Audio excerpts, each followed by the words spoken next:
We have a schedule tonight that includes the last of the presentations, Engineering Municipal Court, and then we'll move into, it's listed as potential cost savings and revenue generators. It's in essence to start to move toward closure and toward a report that would be in the hands of the council by the end of the month. So if we could start with a motion to approve the minutes, I'd appreciate that. It's your third green tab, behind the third green tab. Can we get a motion? Scott Mike's a motion. We have a motion and a second. Any questions, comments on the minutes? Yes? Charles? All in favor? Opposed? Passes unanimously. Before we get into the presentations, just a couple of other thoughts, if I could. You have several items that were posted that, in relationship to last week's inquiries. Is there any questions or comments you have on anything that's been posted this week? Thank you. I want to mention that as we move on in the agenda, we'll be beginning to look at the list that's been created of the primary interests that you've expressed over the past several weeks. And we hope to be able to tonight begin the process of identifying your highest priorities. And we have a little system that I'll discuss with you later. But in essence, has sent out a post today. Some of you may have read. But it will be simple, but very useful. So our first presentation this evening is engineering. I'm going to give that presentation, please.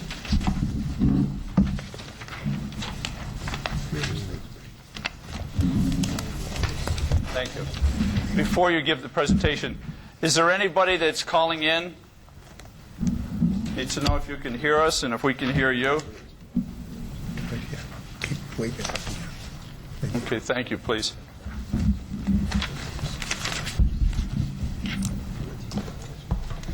Good evening. I'm David Ramirez. I'm city engineer.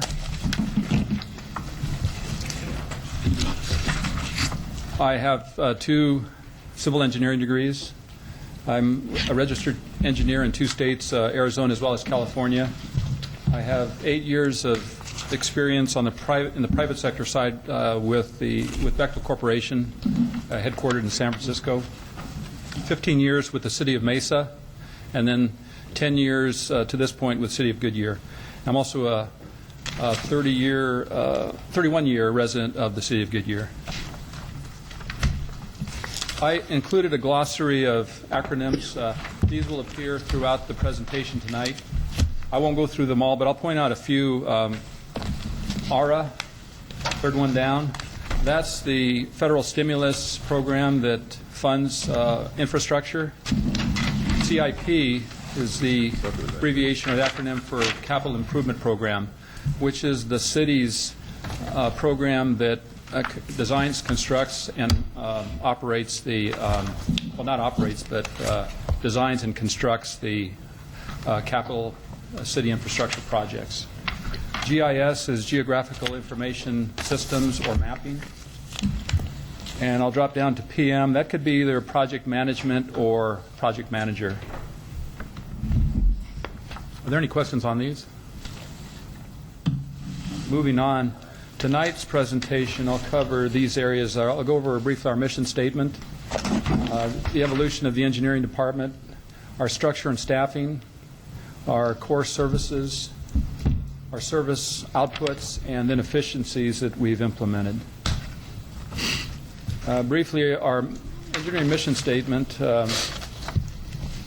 Engineering department promotes the health and safety of the community, and also by ensuring that city infrastructure and facilities are appropriately planned, designed, and constructed.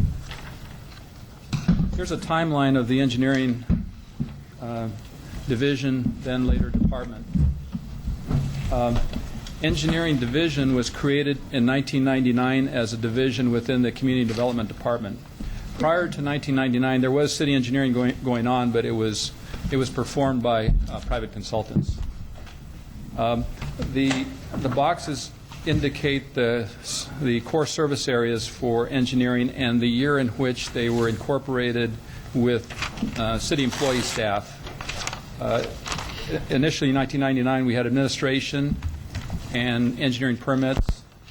In 2003, we added the plan review and the inspections service area. 2004, GIS mapping. 2006, we brought in our first project manager.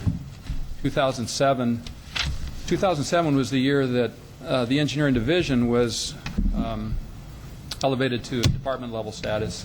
It's also the year that we brought in real estate services. And then 2009 brought in special projects. I'll go into more detail on what each of these entail in the presentation. 2009, we also moved the permit technicians from engineering and consolidated them with the Community Development Department. And then 2010 introduced transportation engineering.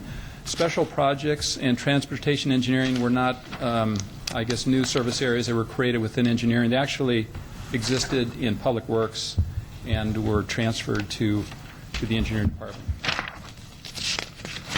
Our organization chart, there are 22 positions. There are 10 at the bottom we don't really need to talk about.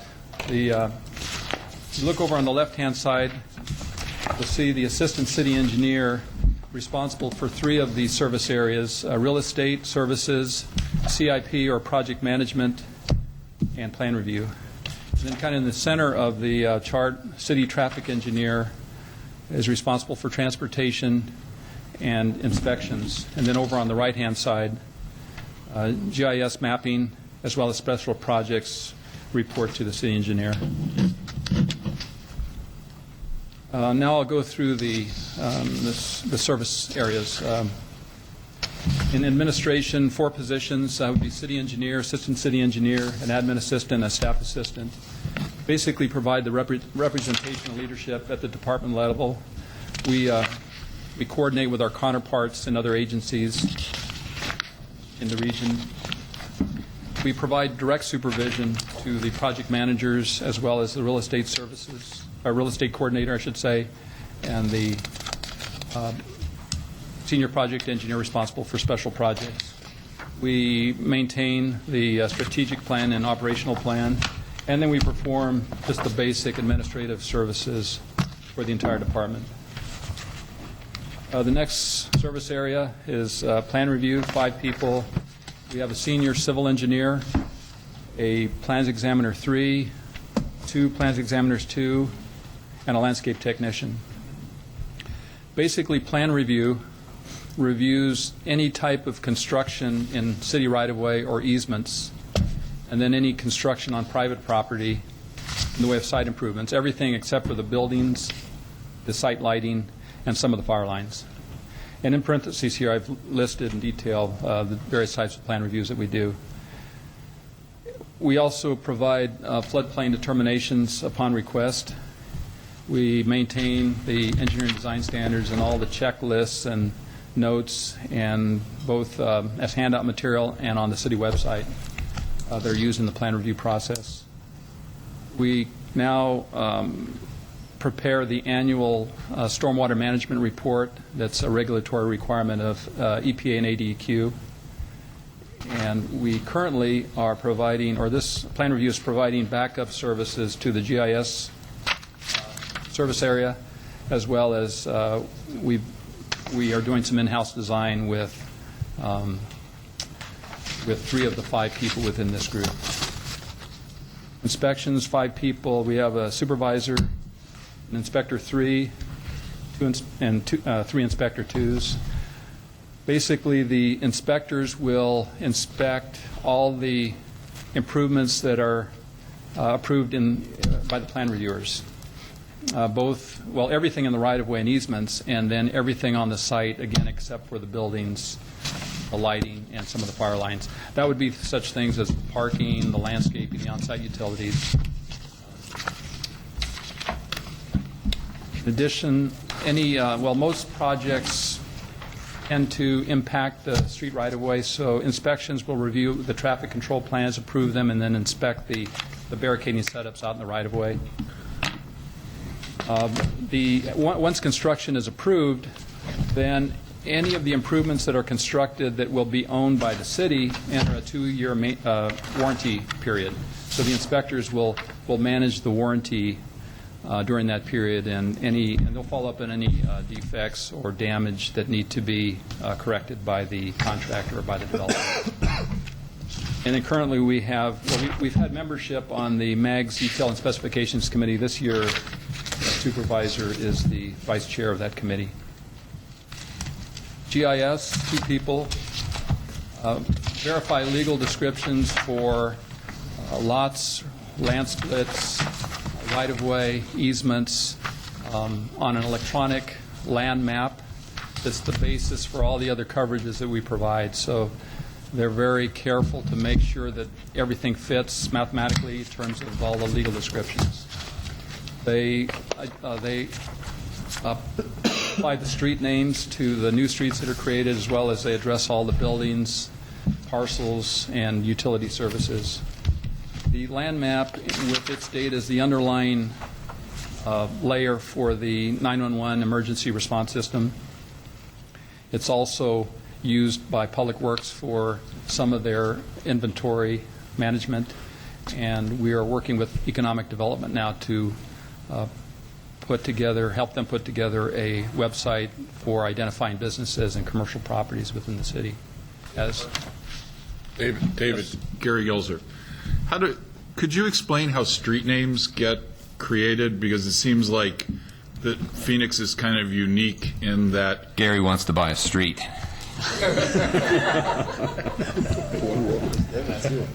That's possible. No, it really isn't possible. But well, I can explain how it happens. Being on the west side of the valley, we first, for any east-west street, we look to Phoenix and the streets that are east of us to see if there's already a street name on that alignment. It runs through Phoenix and even through the East Valley. We try to keep the street names in Goodyear on the same alignment with streets that are already to the east of us. Is that a regional policy? It is. It's a MAG policy. Okay. You've pretty much answered the question then. And then private streets that are not on our alignment, a developer has the right to name it if they want to? They have the right to propose a name, and we'll review it. So like Robeson Circle was proposed and we agreed to it? Back then we did, yes. Okay, thank you. And there are some exceptions to that. Scottsdale Road, Rural Road, Arizona Avenue, or whatever the one south of there is, McClintock, Hayden, the names change sometimes from community to community, so there are some exceptions to that rule. The underlying land-based layer is also the layer on which all the other layers are built, such as the water lines, all the sewer, reclaimed, storm drain. It's also the basis for updating the land use map that planning and zoning uses, as well as showing our city boundaries, reflects annexations, et cetera. And then we do many custom maps upon request by other departments. Project management, we currently have 2. At one point we had 4. We lost 2 through when they left the city to go work elsewhere. We're down to 2. In about 2 months we'll be down to 1, actually. One of our 2 project managers has received an order to report for military duties on active reserve, so he'll be gone for about 9 months. So we'll be down to the 1 from June until. Sorry, Howard Broadbeck. Yes, sir. Would it be very expensive to rename a street? Yes. Well, It would? it's expensive in that it depends on what addresses or what businesses or homes are already addressed off that street. But I mean expensive for the city to change. I realized whoever was on that street, when their street got named, it would cost them something to change their mail and stuff. But, I mean, would it be very expensive for the city? There's a lot of notification. There's a lot of Oh. agencies that have to be notified. There's quite a bit of staff time involved. Probably the major expense is, though, by the property owners having to change Yeah. all their contact information as I well want a as... seat at the ballpark, Howard. I know, but this might be the next best thing, Gary. You could get a street named after you, and the city can make money. So, I mean, if it's is it a couple $1,000s, or would it be tens of thousands of dollars cost to the city to rename a street? I think we're talking tens of thousands. Can't really say. Yeah, We don't do this very often. yeah. In fact, Belzer Avenue has a nice. I can't Yeah, I I mean, think back to see when we did change the street name. maybe someone would be willing to pay $5,000 or $10,000 to have a street named after them. Probably have to be more. It would have to be more. Probably, yeah. Okay, all right, well, that's out of our league. Would a company want Maybe to an name? au- You would- through an you auction. A company, there you go. A company might want a You name, could lease it for 5 years for $10,000. and then change it back after that. No, sell it to somebody else. It's gotten out of hand. Scott Mikes, I was just curious, your last comment, it was who's being deployed, what position is that? Actually, my question is, are you guys looking at temporarily fulfilling that position while that person is deployed? I mean, is that going to be, you're going to have to bring somebody new in, or are you just going to have people cover what you're losing there? We have a senior project manager and a project manager. It's the project manager. And what we're going to do is we're going to pull in resources from administration, plan review, transportation, within engineering. We'll pull in not a full position, but we'll try to put enough resources from 3 or 4 different divisions within engineering to cover. So you just cover it within, though? We're going to try. People that you already have. Yes, we're going to try to do that. And I guess the only thing that would change that is the projects we do, therefore, our internal customers, Public Works and sometimes Parks. And, I mean, they're very demanding customers, or clients, you might say. So we have to make sure that we fulfill our obligations. So the only way we would go outside, maybe look for a contract or request a contract position would be if we start to fall short of meeting our obligation. Our intent is to fill from within. Yes, sir. Marvin Fair, what happens to the cost of the position? Do you continue to pay that to the deployed person? The part that isn't paid by the military is made up by the city. That is my understanding. And I don't know the percentage breakdown. But they remain on payroll. So we would keep that position till.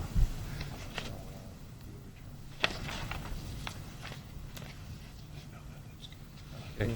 The project managers, they manage city projects that are part of our CIP, basically from scoping out the project to hiring the consultant to do the design, later take the project through the contract bid process to hire a contractor, manage the construction, establish the schedules, coordinate with all the other departments, and then turn over a completed project to the end user. And then they manage the project during the 1-year warranty phase for any defects or problems. And they're the point of contact with outside agencies, sometimes partners, the community, businesses during the process of constructing the project. Real estate service, one person manages the property that has to be acquired whenever we, say, do a construct a project. Sometimes we'll be buying a well site, maybe a fire station site, or a reservoir. Could be anything that we would need in order to build the property, or build the project, I should say.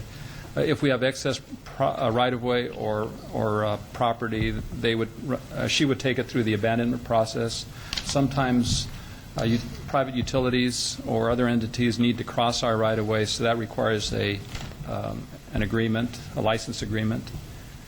When we annex property, she would take the lead in verifying what right-of-way the city's becoming responsible for when we annex, and then managing the lease of properties. Special projects, one person sits on several technical MAG committees, and then some of our managers, city manager, for example, and a couple of our elected officials are on executive or management committees, and this person provides technical assistance on issues that they would be concerned with at those meetings. Support the city manager on a technical level, city manager staff at technical level in terms of grant applications for infrastructure.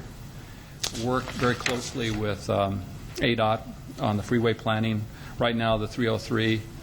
For a while, they were working on the 801, but that's kind of dropped off for a while. And then also on county projects, MC85, for example, and then regional drainage channel projects with flood control district. And then kind of manage the agreements that we have for transit with adjoining cities, City of Avondale as well as City of Phoenix, that provide our bus route service and our dial-a-ride service. Transportation engineering, 2 people. They manage the traffic management center. They review and approve all the striping and signage on city streets. They address any citizen concerns, complaints regarding, say, traffic signalization or street routes. Perform traffic studies, say before a new signal would be put in place, has to meet traffic warrants, so they would either, most of them are performed by engineers or developers. Occasionally we will do a traffic warrant. Currently, with all the ADOT construction, this division is the point of contact for ramp closures, cross-street closures during the duration of the I-10 widening work, and then also sits on several MAG technical committees. We'll move into into service outputs. 06 through 010. From this chart, there's a lot of information. One of the things it says is we peaked out in terms of plan review in the 06, 07, 07, 08 fiscal years. We peaked out in terms of number of plans, number of projects, and then also in staff levels. And then after that, it began to drop off. We had a larger city staff. We also were very dependent on contract staff at that point to handle the workload. One of the things it doesn't show, in the years that we had the highest volume, we also had the highest or the longest turnaround time. Our goal is to turn around plans in 10 to 15 days. Even with the number of staff we had, in those times of high volume, our turnaround times were in the area of 25 to 40 days, depending on what plans were coming in. So I guess the point I'm trying to make is if we had stuck to meeting our goal, we would have needed more people than we actually show on this chart. Current year figures run through last Friday. We have 5 staff. We are meeting our current turnaround times of 10 to 15 days. Of the 5 staff, one is not permanently, well, say temporarily reassigned to the GIS area. In fact, he doesn't do plan review. He reports every day to GIS. They're shorthanded, so that's what he does all day long. The other thing that we spent quite a bit of time on this year was gathering and analyzing information that was used by finance in putting together the updated user fees. The third bullet point is we had 3 of the 5 at various times and durations designing city projects, which I'll show you a list of a little later. And then annually, annually now we prepare the report that goes to ADEQ for our stormwater management plan. This year, we will be submitting our 7th annual report. The first 5 annual reports, were prepared by consultants. Last year, we internalized it, did it with engineering staff, and we're doing the same thing this year. David, Gary Gilzer, what percentage of your plan reviews are done electronically, and what kind of efficiencies have you seen as a result of electronic plan submission? Probably close to 100%. I don't think any are not. I don't think any are not reviewed electronically. Sometimes we have to scan them in and then review them electronically. Most of them are submitted electronically and they're reviewed in that fashion. So I'd say close to 100%. In terms of efficiencies, we don't have any. I don't have any hard data in terms of time. We're at least as fast, if not faster. I think we are. We haven't. We're in the process of trying to come up with some measurement tools on there. We've gotten positive feedback from our customers because it's much easier for them to email plans in than to drive across town and drop them off at a front counter. So those types of efficiencies are documented. In terms of the speed of reviewing a plan sheet electronically versus a paper plan, I can't And really speak to how that. long have you been doing electronic plan review? Are we in year 2 now, or? We're in the second year of fully implementing it. Okay. The first year, 3 years ago, or 2 years ago, we were in the process of putting it into place. And we were starting to do it, but it wasn't until last year that we fully implemented it. Okay, thank you. Next chart is inspections. It mirrors the plan review data, and it shows that we reached our peak in terms of issuing permits in 07 and then in 08, and then has dropped since then. Shows city staff and contract staff. Again, figures through last Friday. At the bottom it says 90 projects are in the 2-year warranty period. A typical development of a commercial project will last about 3 years. The first year, construction, the next 2 years, and a 2-year warranty program. For a larger project such as a subdivision, the construction period generally lasts about 4 years. 2 years of construction, then 2 years of warranty. So some of these 90 projects actually began construction in 06. And so we're in the midst of kind of clearing those off our books, doing the final warranty inspections to call them complete.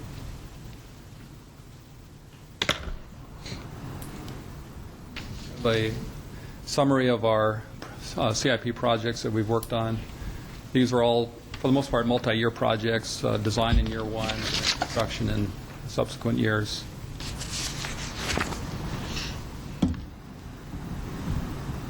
Special projects output. Again, this individual works closely with, is represents the city on several MAG committees, and then supports the city manager's department in grant application acquisition to build these, for example, these 3 projects that are being built through grant financing. And then works with Avondale and City of Phoenix to maintain the transit agreements that provide bus and dollar ride service to the city. Transportation engineering output. First 5 listed there, those are fiber projects that are supported by MAG funding, combination of conduit and fiber in the conduit. Litchfield Road is complete. We're just going through the final closeout. The next 4 will be constructed over the next 4 years with MAG funding. There's 13 miles of conduit in the city that has fiber in it. There's about 32 miles that's empty fiber that we're trying to put fiber through so that we can connect either buildings or traffic signals to our traffic management center. They respond to roughly 2 inquiries per week from the citizens regarding things such as traffic signal operation, signage, sometimes speed, that type of thing. And then the last bullet point, this is a current fiber optics project that's about 2/3 done. It involved installing conduit, pulling about 6 miles of fiber. We're at the stage where we're doing the splicing, and then we'll be able to turn over to IT so that they can make the final connections at each end, into the buildings that they will serve. Fiscal impact reductions. We peaked at 30 staff. Actually, we're still carrying 30 staff in our budget, but we currently have 19 of the 30 filled. The 11 that dropped off were a direct result of the downturn in development. 3 were associated with plan review, 2 with inspections, 2 GIS staff, 2 project managers. Our civil engineer position, which supported plan review, was actually converted to the senior project manager position for special projects. This year we combined the director and city engineer into one position, and then last year we laid off 2 contract inspectors, 4 contract plans examiners, and 1 staff assistant. Yes, sir. Scott Mikes, the last slide, where you said there's like 13 miles of fiber optics. I mean, when you said the Bullard and Estrella Parkway is currently undergoing that, how much will that actually add to? I mean, significantly. And then my next question would be like, as far as managing the fiber optic system, is that something, because that's going to expand the size of it, is that going to require more people to manage? I mean, I don't know I don't need the whole story on what it takes to manage the fiber optic system, but just curious from your standpoint how you go about it. Yeah, I believe it'll increase it by 6 miles to, say, 19 miles when that's completed. What we're doing is we're taking fiber from basically Bullard and Van Buren intersection, down Bullard, over to Estrella Parkway south, and ultimately over to the Goodyear treatment plant, where we'll connect in the administration building there to the city's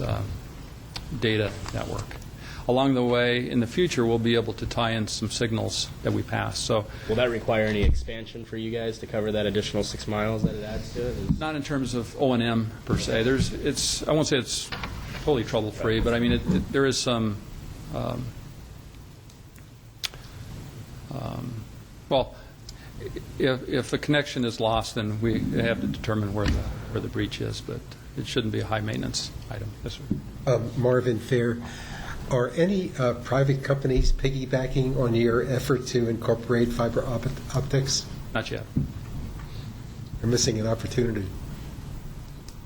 I'm not sure of maybe in other departments, ITS may have been in contact with some potential private companies, but I haven't been involved in that. It's Greg Hansen. So that's city-owned fiber for city exclusive use. Right now it is. Right now, is there any plans or thoughts to put it out and make it more of a public system? I think there's been some thought given to that, but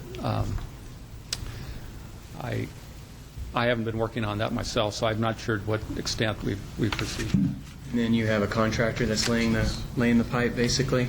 Some of it was previously laid by contractors. In fact, most of it was. There were some areas that were either damaged or weren't connected, so we used city forces to make those connections. And then we used city forces to pull all the fiber. Okay. And also, we're using city forces to make the splicing, except that we are going to hire a temporary technician, or let's say for a 3-week duration, to assist us with making the splices. Could we get a question answered as far as cost per meter or yard or however that's? I'm sure you don't know that off the top of your head. I can get that. Yeah. We're not quite done, so we can estimate what the total will be. Right. We're keeping track of all our man hours at the various stages. Thank you. Howard Broadbeck, how about the total cost to the city of something like that? The total project? For that project, Yeah. For the 6 miles, right? we can estimate Well, I it. thought he said it's like 19 miles. Well, it would add 6. That project would be 6 miles. They're laying 6 new miles. To an existing 13. Right. Yes. Now, of the 13 miles, the majority was installed by development along arterial streets as they developed the streets. So there wasn't a direct cost to the city in the capital outlay for that. It was part of the street improvements that the developer funded.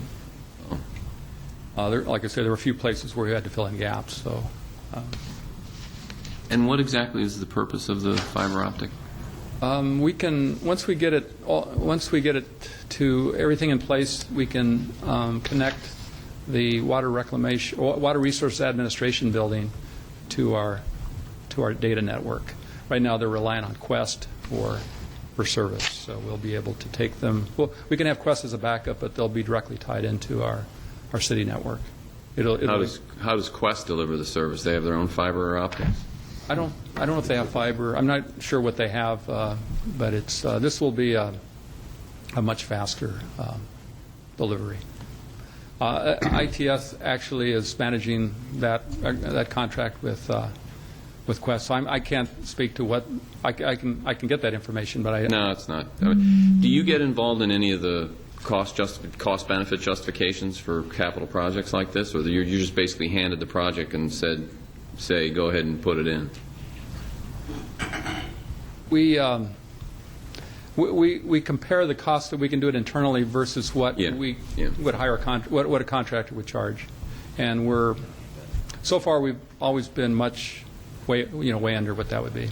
Yeah. No, I didn't mean your cost versus doing it outside. I meant, I could relay a fiber optic cable to my son in Washington, D.C. if I wanted to talk to him faster, but I wouldn't do that because it would be really, really expensive for me. So there'd be no cost-benefit justification for me personally to do that.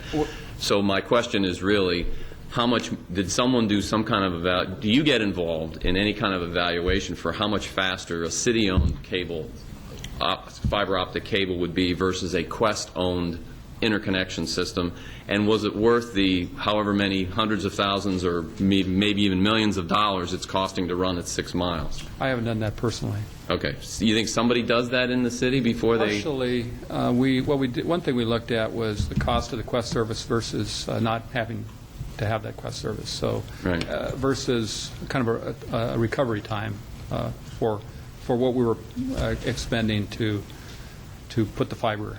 The conduit, for the most part, was there. It was really the cost of the fiber and then the installation cost. Yeah, and we don't really know how much the total 6 miles cost, right? You didn't say. We have an estimate for the total. We have cost to date, and we have an estimate for the remaining work. What's your estimate for the total at this point? I don't have that figure here, but I can provide it. Is it hundreds of thousands of dollars? No, it's well. Let me move ahead. I don't want to take you off your presentation. That's on this chart, this lists some projects that we have designed in-house. The last one, their fiber optic system, 7,000. That's about what we have in it so far. Now that doesn't cover the cost of the fiber. We had that on hand actually. Okay. This is the labor to design. So it's not a big project. I don't think it is. No, it's it's one of our smaller ones that we've been working on. Yeah. Okay. Going back to the last slide, would your department be involved in the construction of the police radio system upgrade? As far as site improvements, there'll be a tower. There'll be a lot of equipment in a structure. There'll probably be maybe a little parking area and site improvements. We'll be primarily involved in the site improvements, not so much the tower or any of the equipment. Is there a timeline associated with that? Not yet, because that's a project that's being looked at for next year. That'll be addressed in deliberations for the budget for next year for CIP.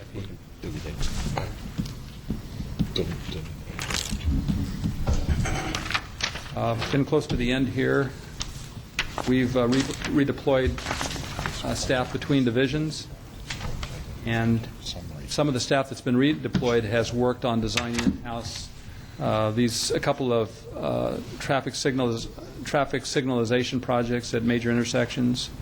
We designed improvements to widen that Collector Street, piping modifications at one of our treatment plants, a screen wall along an arterial street, the annual management plan that's submitted to ADQ. We're currently designing a water line replacement, and we're completing the fiber optics project. The dollars in parentheses are the cost based on the hourly rates in our service fee study that is moving forward. We took those hourly rates and applied them to the staff that has been reassigned to work on these projects and came up with these dollar values.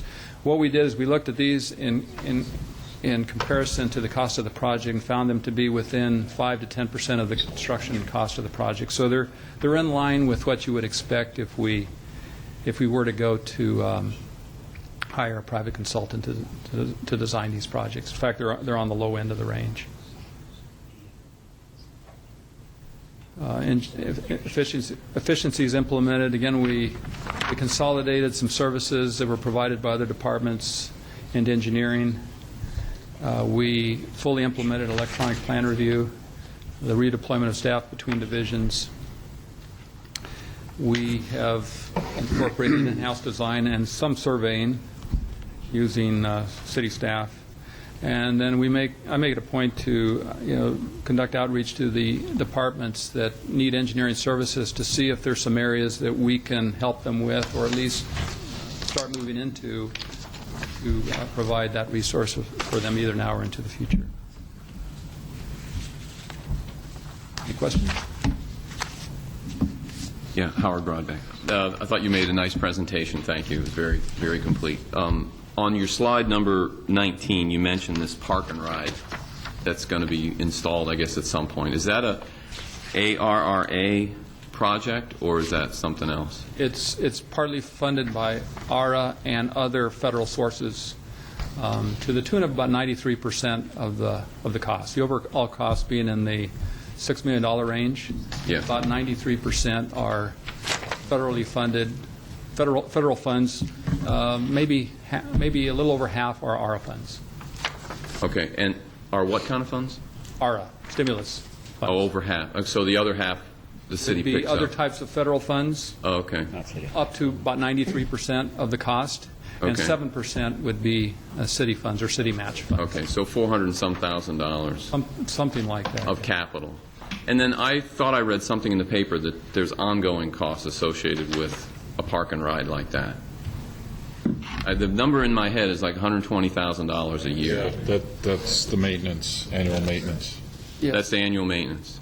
So do you know how do projects like that get sort of instigated and brought before the city to make a decision on it? Because I was surprised that, the city council has formulated this body to look at how to reduce costs, and during one of the weeks that we're meeting, they go ahead and authorize a project that's going to cost $120,000 a year additional cost to the city while we're sitting here. So do you know how those kind of things, I don't expect that you're the instigator, but I mean, just can you tell how do those sort of things get started? I mean, whose idea is it, or does someone from the federal government show up with a check one day and say, you guys really ought to spend this money? Please. We have a 20-year CIP. We have a 5-year CIP that's updated annually. The first year of the 5-year CIP is the year that we're currently constructing. So sometime back, maybe several years, the park and ride was introduced into the 5-year plan. And year by year, it kept moving forward till this year. Do we currently have any park and rides in Goodyear? We have a temporary park and ride about half a mile from this location where we're A half a mile? Yes. And is it so overwhelmingly used that we have to spend the money, $400,000 to build another one and then $120,000 to maintain it? Or are we going to close the other one when this one gets built, do you know? Yeah, the other one's on leased or rented property, a temporary use. It was I think the lease ran for about a year. It's going to actually expire during the construction phase. Oh. So we're going to extend the lease until we can have the park and ride up and running. Then we'll take that one out of service. We'll give the property back to the owner. But I guess to your earlier question, when projects are put into the CIP, the capital component is considered, and then the O&M component is estimated. So is the $120,000 cost going to be less than the current lease that we have for the one that's there that we're leasing right now? I don't think so. I don't know the amount of the current lease. Okay.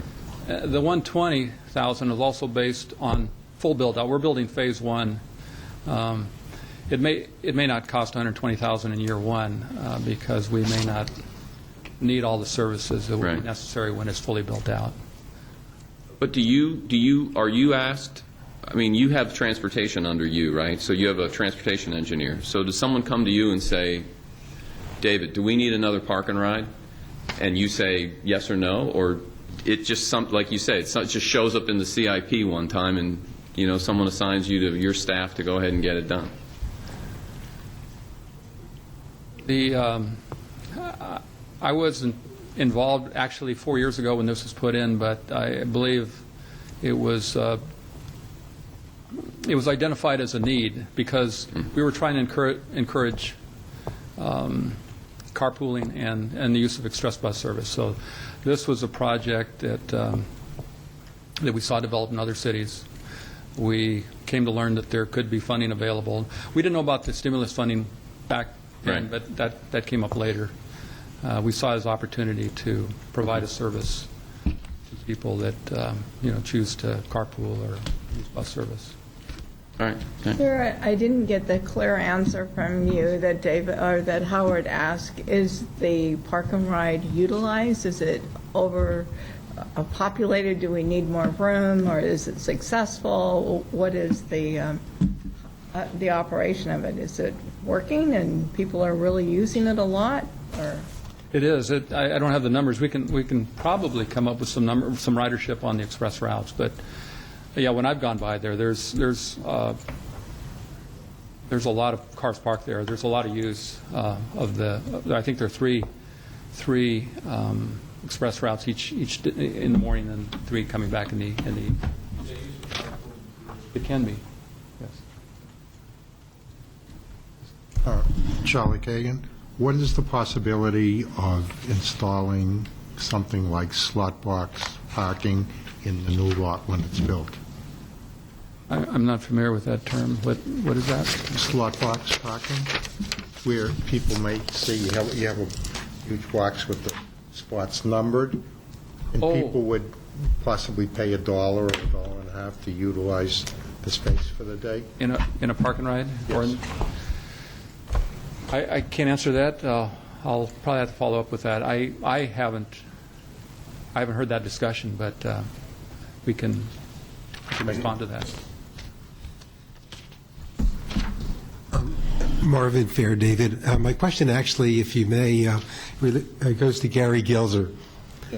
Gary? Gary? What? I'm sorry, Marvin. I've got a question for you.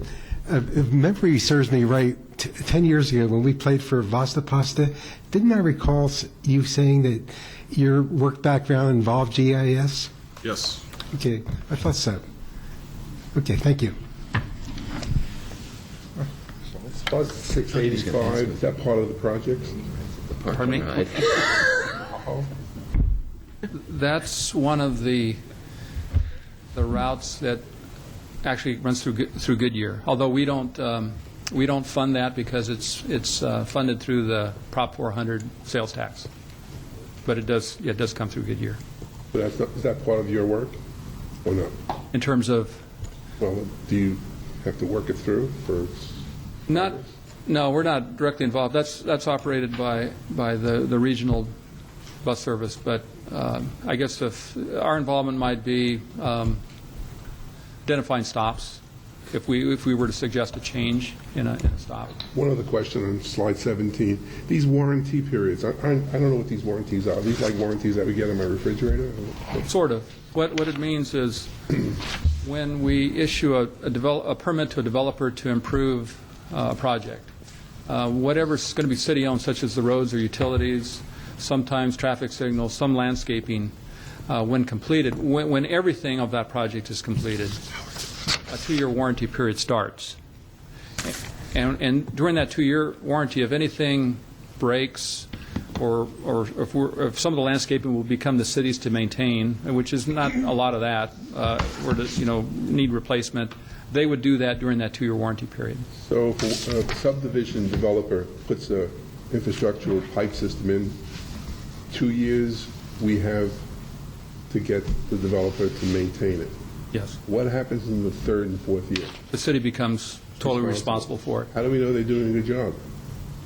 We inspect it during construction, and then we monitor any problems that come up during that 2-year warranty period. Close to the end of the 2-year warranty period, we do another inspection of the system that we're going to be taking over for. And you have enough inspectors to do this? Well, it is the area that tends to we get to when we're not inspecting new construction. Right now, we don't have, obviously, we don't have as much new construction going on, so we're actually playing a lot of catch-up right now. Yeah, it's obvious you have to have inspectors. It's obvious you need an assessment of what's going on in the projects. Matrix suggested that you had a manual put together for projects. Did we get one together? A manual? Yeah. For We- for developing this idea. We have a manual that covers each type of construction inspection we do, from grading all the way through landscaping and all the steps in between. So basically, the processes that we follow and what we inspect. So it's been unified and your staff is all on the same page? Yes, every time we issue a permit, we hold a pre-construction meeting for that work. So a project may have 10 permits, starting from grading through the utilities, street improvements, all the way to the end. We'll have a pre-construction meeting for, basically for each one, because a lot of times it'll be different contractors, and we go over the requirements. Thank you very much.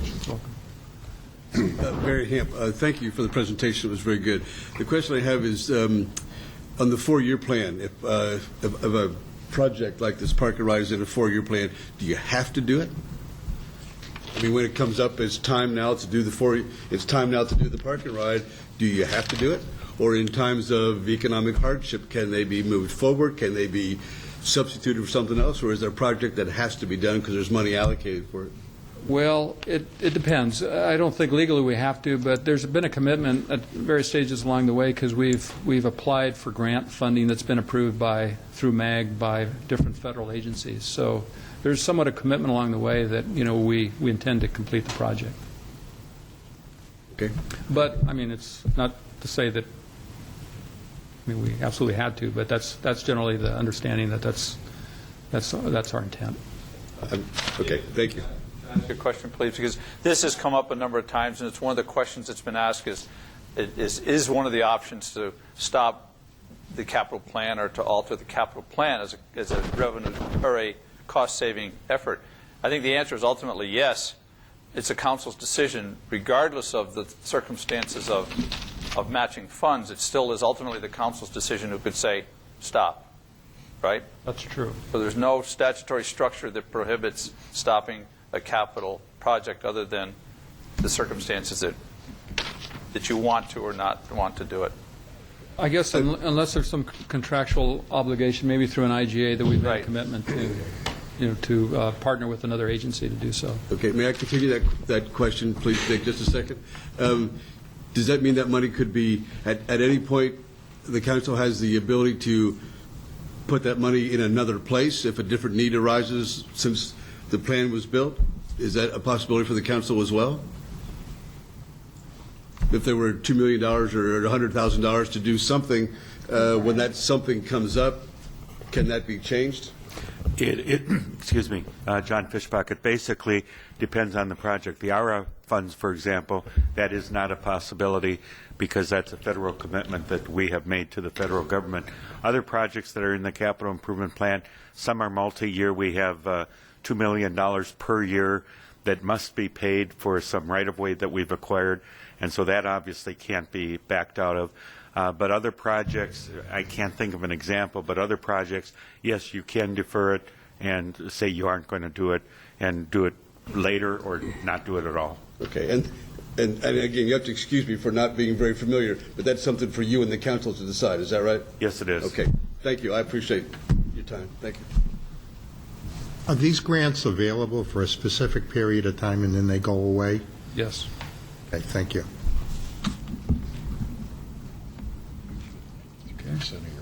Well, thank you very much. It's a good deal. One other question, having been associated with this in another community. The role that a park and ride lot, if used, plays in your positioning for the ultimate extension of rail lines. And that there's throughout the valley at present, there are many park and ride lots growing up to begin a pattern of movement that allows you to have a stronger argument if, in fact, you want in the future to have an extension of the rail line to say we have a need evidenced by the park and ride usage. Is that part of the strategy that exists with this? Long term, that is part of the strategy, because all the modes of transportation are, integrated through a plan. So that would be that would support say, development of light rail in the future. Does a park and ride facility generate any revenues to pay for itself? Or is it like another ballpark? No, not quite as bad. It's cheaper, and there's no naming rights right now. It's just an amenity in a city that adds to the overall fabric of services. It's never going to pay for itself. Yeah, I don't know of any. I don't know of any that charge for parking. I don't now. either. And one of the bigger costs would be if they install restrooms with running water, I suppose. Well, there is going to be a. That's what I'm saying. That's one of the higher costs. Right now, the one doesn't have it. You have to go across the street to Chuck E. Cheese if you want to use it. Right. There's no competition for the various parking spaces, is there, as far as you know? Excuse me, could we have people speak into the microphone, please? Thank you. Al Osorio, at the park and rides, the resident goes in there. Are they having trouble finding parking spaces? Do you know? I don't know that. I actually haven't tried to park there, but I can't answer that. In some communities in America, it's an issue. Well, I think the temporary park and ride. I don't know that.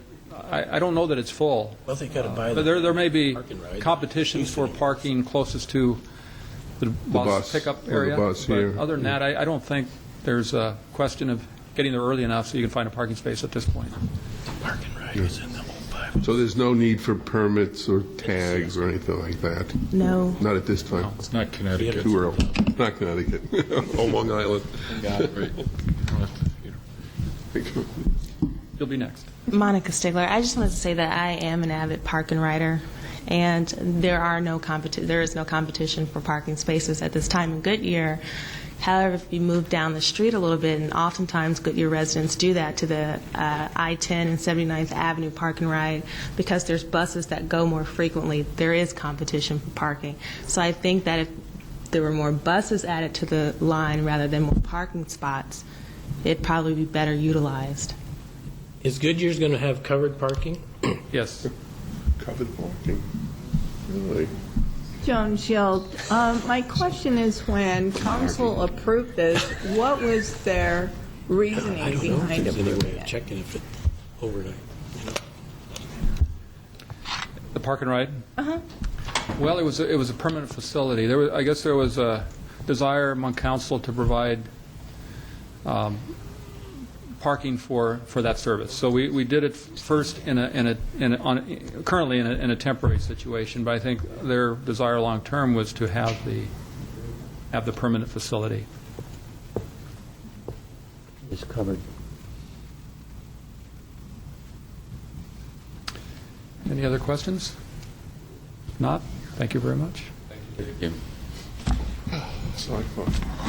And our last presentation is municipal court programs. And Jeff, I switched order a little bit. Jeff was working on something else, so. Good evening. My name is Jeffrey Fine. I'm the court administrator of the Goodyear Municipal Court, which serves as the judicial branch of the city of Goodyear. You may have seen me at some of the meetings, but not all. I took about a 5-week vacation I received a scholarship to study and collaborate with the court system in India. So for most of January and February, I was actually out of the country.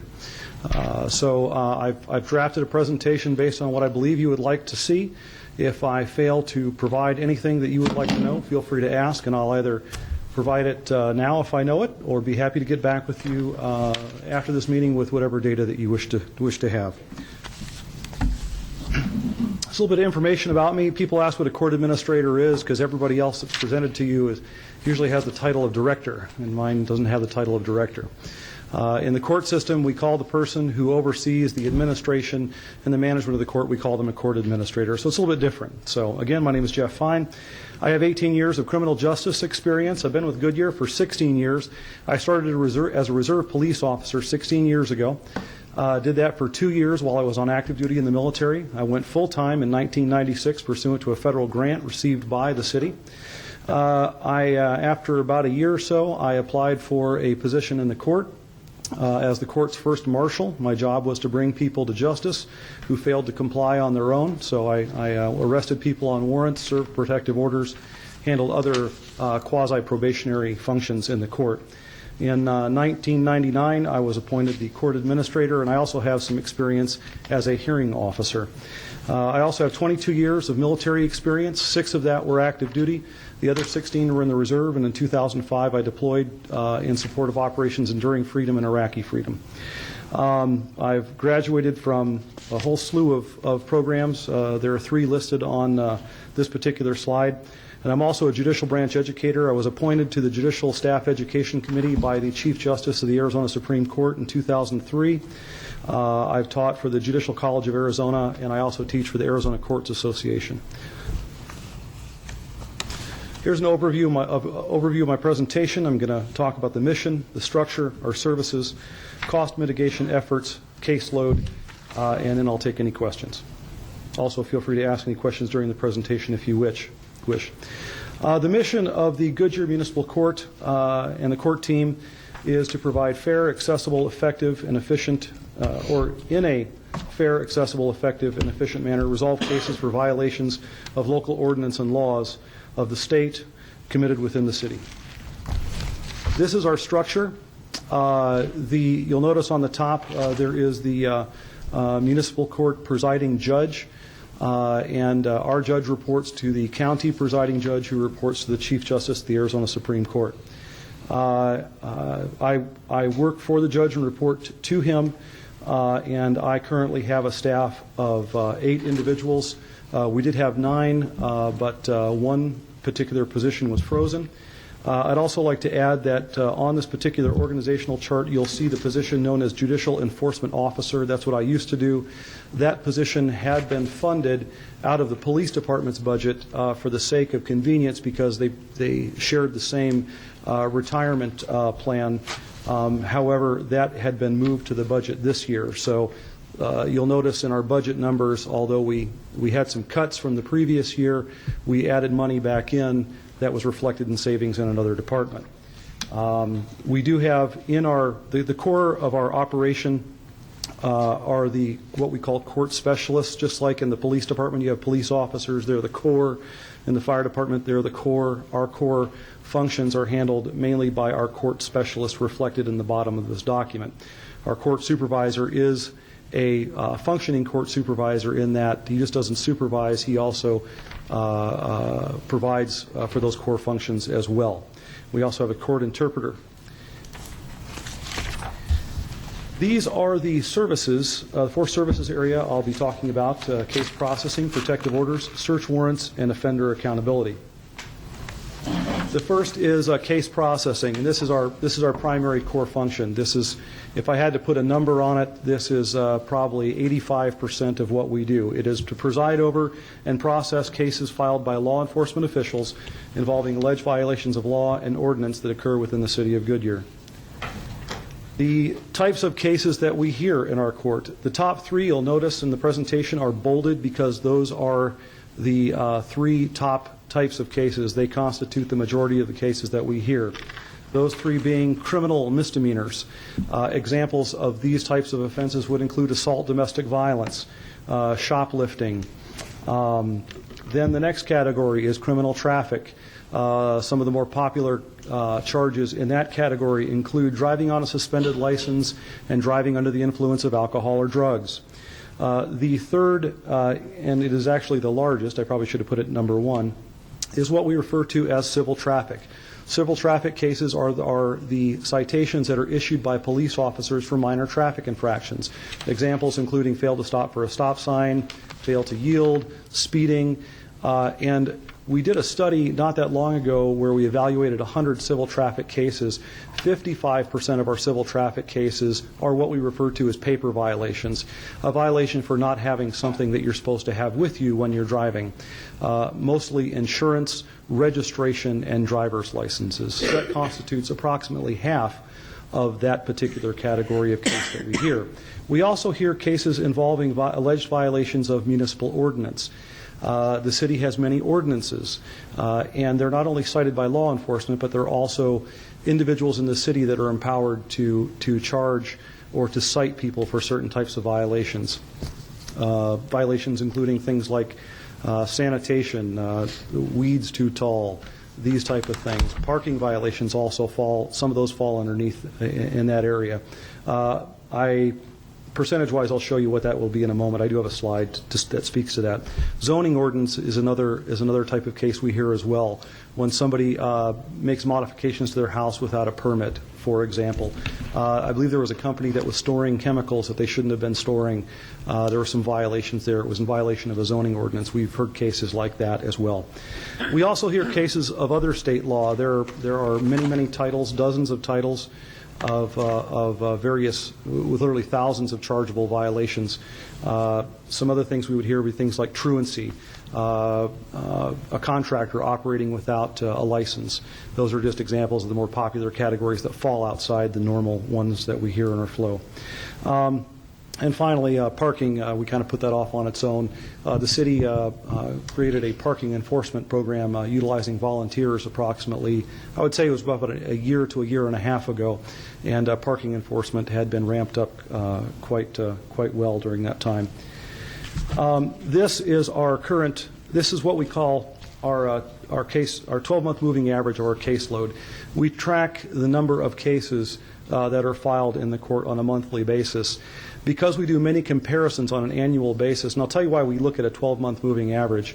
The Arizona Supreme Court publishes a number of statistics for all Arizona courts. We have to submit everything from revenue to expenditure to personnel to caseload, case types to the Supreme Court every year. Therefore, we also have access to the data of all the other courts in Arizona. So we're constantly looking at our caseload and other statistics to benchmark and network against other organizations. But we've been tracking this, as you can see, since about 1997. Howard Broadbeck. Yes, you're sir. saying this is the y-axis on this. It looks like you're up at around 1,000 right now. That's actually 1,200, sir. Just under 1,200. Yeah, that's where you are today. But I mean, if you go back to somewhere around like 06, 11, 06, you're in the 1,000 to 1,100 range. But that's per month? That's per month, yes, sir. 1,100 cases per month? Yes, sir. Wow. That's 30 or 40 a day. Yeah. It's more than that. It's 50 a day. Yes, sir. Yeah. And they go through the court. Each of those goes through the court? Yes, sir. Each one of those goes through the court. And although I don't have, just as a comparison, although I don't have the numbers in front of me for all the other cities, I just, for instance, had lunch with the Buckeye judge today, and they're at 8,000. So we have a pretty good-sized caseload. Yeah, so. That's all. You can reduce that by laying off police officers. But we certainly have an effect on revenue. Yeah, but you Next can slide. generate more revenue by having more parking enforcement. This, to continue on with to two previous slides, this is a breakdown of those types of cases. You'll notice that civil traffic being those minor violations that are cited by police officers, the motor officers, traffic enforcement on the streets, that's 74% of what we do. Followed secondly by criminal traffic, mostly DUIs, driving on a suspended license, that's 13%. Criminal misdemeanors, that's going to be domestic violence, shoplifting, things of that nature. 7%, municipal ordinance, 4%, and protective orders. And I am going to talk about protective orders separately in a moment in case you have any questions about that. I will tell you that the cases represented in the smaller pieces of the pie in this chart, typically, although they're smaller percentage-wise, they take up much more time to resolve. A traffic ticket probably constitutes about 50% as much work as a criminal case. And sometimes criminal cases, if they involve counsel, defense attorneys and such, require multiple appearances. Some of them require trials. They take much more time to resolve those types of cases. These are just an example. I have a list of probably about 30 to 40 different deficiencies that we were reviewing pursuant to the budget process over the last few years. But this is what I call the low-hanging fruit. These are the big ones. And I'll just go over, highlight these really quick. I only have one page of them. Immediate PTC, pretrial conference, and I'll tell you what that means. We have a one-stop shop for our criminal cases, where courts typically sometimes When somebody comes in for their first appearance at arraignment, they're advised of the charges. If they want to meet with the prosecutor, they come back a second time on another day for a pretrial conference. They sometimes come back a third time for a sentencing. What we've been able to do is talk with the police department and the prosecutor to make sure that the prosecutor is equipped to meet with defendants at their first appearance. There's a tangible efficiency to this in terms of money. Each time we ask somebody to come back to court, there is a statistical percentage, 20%, that they will fail to appear. If they fail to appear for court, in a criminal case, we have to issue a warrant. It takes us a half hour to issue the warrant. It takes 45 minutes for the PD to enter it.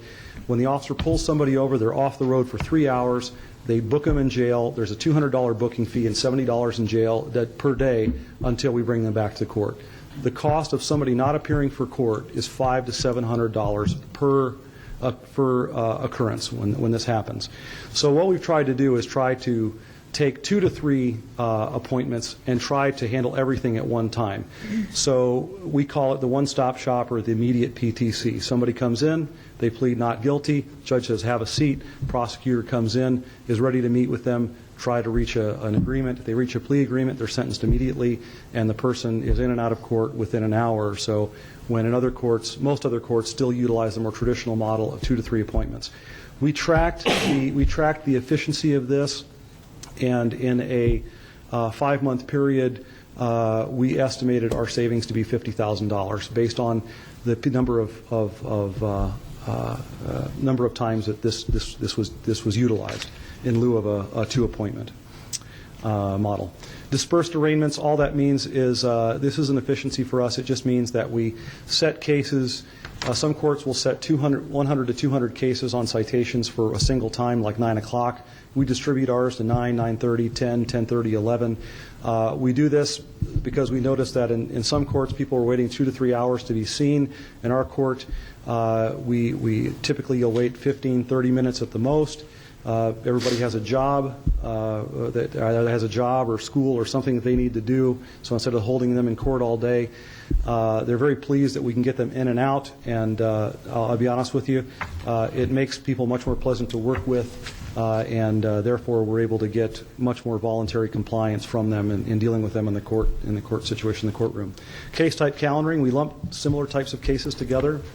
We hear all DUIs at a certain time. We hear all criminal misdemeanors at a different time. So that way, as individuals are being sentenced for particular types of charges, they're observing others being sentenced for the same thing. So the judge can ask them, did you hear what I advised the previous person? Yes. And so that's another efficiency that we've been doing now for about 4 or 5 years. Home detention, we had a pilot program. It just ended. And we, for non-violent and certain types of cases, we allowed individuals to serve time wearing a band that tracked their location. They also had to breathe into an intoxilizer that had a camera built into it, into their home. And the cost savings for that was just over, during the trial period of 12 months, was $120,000, opposed to what we would have paid the jail system for that. We are measuring the efficiency and the effectiveness of that right now. We will be consulting with the legal division in the city and talking about going back to council for their consideration of making whether or not they would like to make the program permanent or not. But we're using the hard numbers, 120,000 plus in a 12-month period. In-house interpreting, we have our interpreters here with us this evening, Christina Parra. We switched to in-house interpreting many years ago because we were paying contract interpreters, and the thing was you're paying them, but all you're paying them to do is interpret. Well, in between interpreting, they're sitting there reading a book or not providing any other service to the court. By bringing it in-house, Christina has a dual role. She provides many other services similar to that of what might be considered an administrative assistant. She helps me out with the expenditures and some other administrative matters, ordering all of our supplies and such. So that's another efficiency. We use interns. We've had great success with that. We have an intergovernmental agreement with Litchfield Park where we rent one courtroom to them for one afternoon per week so we get some money back from that. We're very aggressive about networking and benchmarking, and also too the systems that you see in this room, the audiovisual systems, we designed, procured, and installed all of this stuff ourselves, Mr. Cruz and I, at a savings of tens of several thousands of dollars. And we maintain those. So that's a very unique system. We provide the service of also broadcasting council meetings and meetings such as this. Another service is protective orders. There's only one slide for this. Issue protective orders to citizens seeking protection from domestic violence and or similar threats of harm and or harassment. The state of Arizona requires that every court in the state of Arizona be available for individuals to walk in and request a protective order. You may hear of them on TV. They're referred to as restraining orders on television. They're called protective orders in Arizona. And they typically involve individuals involved in a domestic violence incident. It's not uncommon for an individual to be involved in a family fight the night before. They come to court. They may or may not have gone to police, but they want us to issue an order ordering the other party to stay away from them. We consider the information. If we issue the order, it's either served by our marshal or it's served by police. So there's another kind of protective order that's involving domestic situations. There's another one called an injunction prohibiting harassment, and we issue an equal number of those. Injunctions prohibiting harassment are for people who are not related or who do not have a relationship. These are neighbor disputes. They were neighbor disputes for many, many years. What we're seeing on the increase now are a lot of cases coming out of the schools, particularly the middle schools and the high schools. Johnny and Johnny have a fight on the playground, or one teenager is texting another teenager, "I'm going to kill you." It's usually over some relationship issue where they're either dating another boy or another girl. Parents come in and say, "Look, somebody's threatening to kill my daughter. I'd like a protective order." We're seeing a lot more of those kind of, almost daily. We're getting these cases coming out of the high schools. They're being referred to us by the school resource officers and as well as the school administrators. The next service we provide are what we refer to as search warrants. This is where law enforcement are seeking the authority granted to them by the court to search for and seize evidence. Some of these are done during court hours. The majority of these are done after hours. Our judge, as well as a number of judges that are available on a part-time contract basis, we have fax machines installed in their homes so that if an officer 24 hours a day needs a search warrant, they can call the court and or they can call a judge at home in the evening and wake them up. This happens mostly around 1 to 2 a.m. in the morning. Most search warrants are for blood. When people refuse to allow blood to be drawn, the police department then asks for a search warrant so they can forcibly take blood from a person, and that constitutes the majority of our search warrants. Another service area is what I refer to as offender accountability. We have individuals engaged in the process of enforcing court orders. So I refer to it as we're at the back end of the justice system. The police arrest them. Prosecutors prosecute them. The court deals with those cases, and if they're sentenced, if they're found guilty, those orders must be enforced. Orders such as the payment of fines, fees, restitution. We sentence a lot of individuals to counseling and treatment services, as well as jail and home detention, as are other examples of things that people are compelled to do pursuant to their sentence. When they fall out of compliance, there is a protocol by which our staff tries to gain their voluntary compliance again. These are some examples of efficiencies associated with that. We participate in what's called the FAIR program. It's a program run by the state that is very aggressive when it comes to collecting. It intercepts their tax refunds, suspends their driving privileges, suspends their vehicle registration, and also attaches something to their credit rating. All we have to do is make a few entries into our computer system, and the state takes over our collections for that. We're now doing something called Fair in Lieu. That's what we call it for criminal cases that are nonviolent. The best example is driving on a suspended license. Somebody fails to pay. If they fail to pay, we hold a hearing, what's called an order to show cause, to see if they should be held in contempt for not paying. If they don't show up for that, we issue a warrant. We're trying not to issue as many warrants. So in those types of minor criminal cases, instead of issuing a warrant which costs $700, we're now just putting them in a collection program that's very aggressive. Even if we issued a warrant, we'll probably spend $700 trying to collect $500. Now we're not spending anything, and we're collecting the $500. So when it makes sense, and there's not a victim, and it's a nonviolent crime, such as driving on a suspended license, the way that we enforce some of these is through these new means that are available to us from the state. We do in-state extradition. I won't go into the details, but we've been monitoring that. That saves us money. And we have what I call warrant avoidance, 30 equals 700. And when people do fail to appear, even though we've mitigated that, when people do fail to appear, we're one of the only courts, if not the only court I've talked with, that we take 30 seconds to save $700. We take 30 seconds to pick up the phone, look up the phone number on the citation, and say, you failed to appear for court today. We're about to issue a warrant. If you come in at 9 o'clock tomorrow morning, we can take care of this. It's going to cost us money to come arrest you, and you're going to spend time in jail, so why don't you just come in? Every time we do that, we save $700, and it works very, very well. And I'm quite confident we're one of the few courts that's doing that. The last service, it wasn't in the top four, is that's what Mr. Cruz is doing in the back room right now. Mr. Cruz is operating all of the computers and the equipment that allows us to live stream meetings like this. And because this new facility has the city has grown so much, this new facility has become the venue of choice for a number of committees and boards and commissions, as well as various informative meetings for citizens. Because we have criminal justice information in the building, we feel compelled that we need to be here to make sure that the building is secured. So to fill that time, we're the people that help participate in setting up for these meetings, tearing it down, making it look like a court. That'll happen tonight and tomorrow morning. We do this 2 to 3 times a week, just so you know, my staff and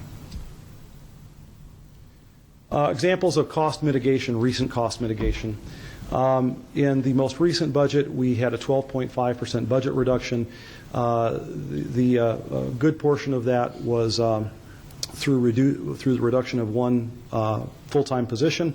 There was also we were asked to give up 1.5 positions. We were able to use some grant funding to fund half of one of those, so we only lost one body because we're using grant funds right now. We also completely removed our training budget and some other line items in our budget. So we've also absorbed some cost increases. One example of that is because of the economy, more people are now eligible for a public defender. So we are now finding that our public defender costs have gone up a bit. We're looking for places in our budget to cover that, and we've been able to absorb that so far. But we're tracking right to be at 100% on budget this year, according to the numbers I've seen. I already mentioned the workforce reduction. We're now doing a lot of our training where we used to do it in person at conferences. Again, it was an opportunity to collaborate, network, and benchmark. We lose that. But we're now doing a lot of our training via streaming, live streaming with the Arizona Supreme Court, who's offering classes online. We're using volunteers in the court. We've eliminated overtime, which means that individuals such as Mr. Cruz and other court employees, once they reach 40 hours a week, we can, if they have the ability to put it into comp time and flex it out, great. But more often than not, once they hit 40 hours, they go home. So staffing is a little bit thin as we get toward the end of the week if we have meetings such as this and other activities during the week, which require us to work a little bit of extra time. We're evaluating what's called e-citations. You may see some police departments have these little things they hold in their hand that issue citations with look like a receipt instead of officers handwriting it out. Well, that's not the only efficiency. When they do that, they then cradle that thing, that little device, and it enters the information into the police computer, and the court computer is automated. So right now, officers are handwriting citations. They're being entered by manually into a computer at the police department, and they're being manually entered into our system again. This is a triple manual redundant system. We're actually evaluating this e-citation technology for future implementation, and hopefully we can get our hands on that and determine what the cost and the benefits will be sometime within the next year. We're also doing some recycling of case materials, and we are reviewing most of our fees and even our fines are all set by the state. By statute. However, there are a limited number of fees which are set by ordinance, and we have reviewed those. Of the 3, I believe, that we have in ordinance, 2 of them have been reviewed. There's a recommendation for those to be, for council to look at those and possibly adjust those, I believe, in May. And that concludes my presentation. I'm available for any questions that you may have. Yes, sir. No questions, comments. First of all, thank you for your 22 years of service. Oh, thank you. And secondly, this is probably the best list of cost mitigation efforts that I've seen in the weeks that we've been here. This is really good, particularly your efforts in the electronic arena. Well done. Thank you. Thank you, sir. Anything else? All right. Thank you very much. Thank you, Jeff. Hey, Jeff. We're done?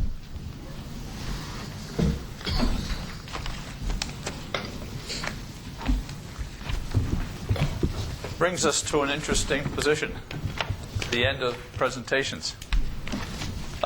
So what I'd like to suggest is that we, and there's a few questions you asked that will certainly be posted and responded to from both presentations, that we talk a little bit about the process from here forward.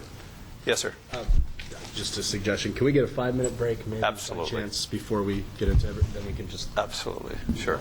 But if everybody else is okay. Let's, if any of you want to take a break, I think we should take a break. Take a short break, 5-10 minutes maximum.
anyway, make a long story short, about 5 years ago. Maybe that'll help. I think it's 7.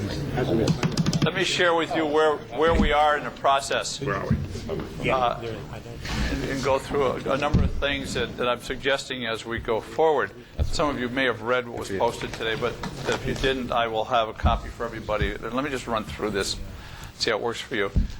Mike Hiak and I independently, actually without even talking about how we were going to go about it, sat to independently came up with a list of what we felt were the top 30, give or take a few, of the items that were of greatest interest to you based on looking at the entire history from when we started in January, with emphasis on the go-around where each one of you spoke, the written information you submitted, the day that we did a brainstorming on revenue possibilities, to the notes, to the postings, and to our own notes and recollections. And then we got together Sunday. He brought his list, I brought my list, we exchanged lists, and we went item by item through both lists to see where we had commonalities and where we had differences, where we needed to amplify, where we needed to group together. What you see and what you will see in this list, I'll get it going around, is that collaborative summation, which I prepared the summation. I sent it to Mike for his observation. He agreed with it. I worked hard to make sure we got both of our viewpoints, and we had very few points actually that were substantially different. Very few. There were different nuances, and we tried to include that in. Here, let me help with that. So you'll see that. There are about 30 items. Each one of those items calls for a brief conversation, not for starting over or more research. I think it's time to stop the research and start talking about the things that are of greatest importance to you to move on to the council. Also, we discussed the need to make sure we go back to our basic charter and the things you were asked to do, and I think you all know that very, very well, so there's a presumption that we'll do that. Now, what you're going to see are 30 items with some distance in between, just spacing in between. And what I'd like to do, starting tonight, is start to go through these, and start to go through them one at a time for the purpose of clarity and the purpose of comment, if you'd like, to add to it or subtract from. But let's just get clear on what these are, because these appear to be your primary items. Secondly, we'll have some kind of a selection process. Now, what I spoke about last week was using dots. So you're going to have this handout, and then I have another handout, which is exactly the same handout that can be used as a ballot. I don't think we're going to get to this point tonight. And I'd be comfortable if we don't, because we had a technological glitch. If you're watching me running around back here early in the session, we had a technological glitch on the call-in, which put us off the air for a period of time right about the start of the meeting. We lost a connection, which we can do a different way next week to absolutely assure that we don't get broken off. But I don't know what happened in that 10 or 15 minutes. And I know there were people who intended to call in because they asked for that opportunity. I don't know. I just don't know. But I don't think we'll get to the point of voting tonight. But here's the process I'm suggesting. Everybody, each of you will get another copy of this, which will in essence be kind of a ballot with 6 stickers, six dots. 2 of them are red, simply to indicate your top 2, so it'll give us some sense of weight. And the other 4 are green, and those are just the other 4 that you want. These will be placed on this vote, on this ballot, on the items that you find most important to you, rather than everybody gathering up here against the wall and trying to place these dots. And you place 1 dot per item. So you can't gather your dots and place them in one thing. It has to be 1 dot, so you'll hit 6 different items. What we'll do with those, Mike and I didn't clear this with you yet, but I hope it's okay. We'll take these ballots, and then we will place all the dots for all of these as a representation of the votes. We won't lose these, so you're not going to. There's no way that this cannot represent your interest. We'll simply place the dots. We'll take a break next week if we can get through this. Place all of those, and you'll be able to see the priorities as you've identified those. My suggestion is then we'll obviously see a weight on some kind of curve. We take the top 15, and those become the ones that we start to work on more aggressively to determine what we want, what you want to have in the report to the council. So and again, the inclusion of everybody is so important that it would be, I think, inappropriate with that technological glitch to have someone come in next week and say, but I tried 6 times in that period of time right at the beginning of the meeting and I couldn't get through. That's not fair. So that's the process. I've got these all made up. And there's a number on them simply to show that we won't have any duplication. But the numbers won't be assigned to people. So nobody's going to know which dots are yours. So that it'll be completely anonymous for one another unless you choose to tell people, hey, I was number 1.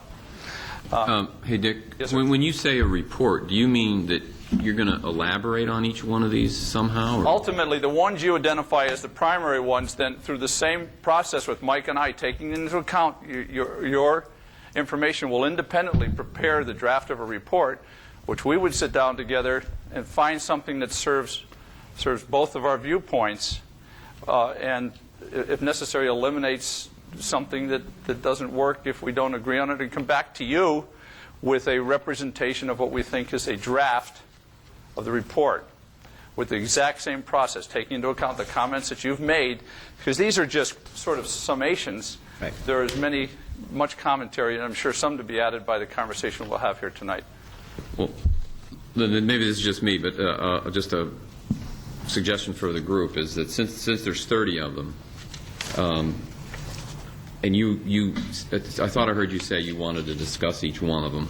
I got to say, I'm really not interested in discussing each one of these. I would propose that anybody want to look at any of these that you don't know what they mean, let's talk about those. But other than that, let's not take on. I mean, we've been here 9 weeks doing this. But wait, that's my first suggestion. Okay, sorry. My second suggestion is, since there's only 30 of them, I don't think that's too long of a list for us to expect the council to read. And so to me, it just doesn't seem like it's that important to rank them in any form. I mean, maybe we want the top 5, but we ought to be able to vote on that pretty quickly.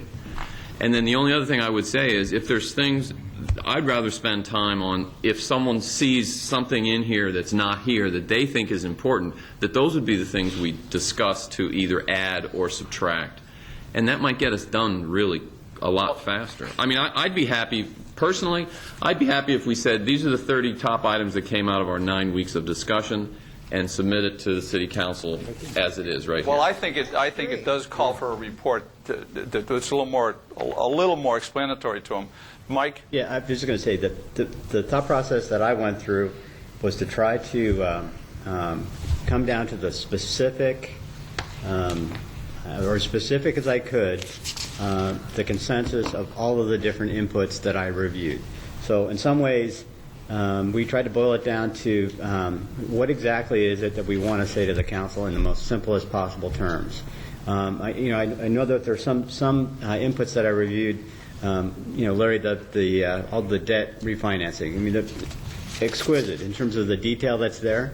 But I was trying to come up with some way, because other people had made references to items relative to debt restructure, that I wasn't necessarily being, capturing the consensus as opposed to just one input and just locking on that one input.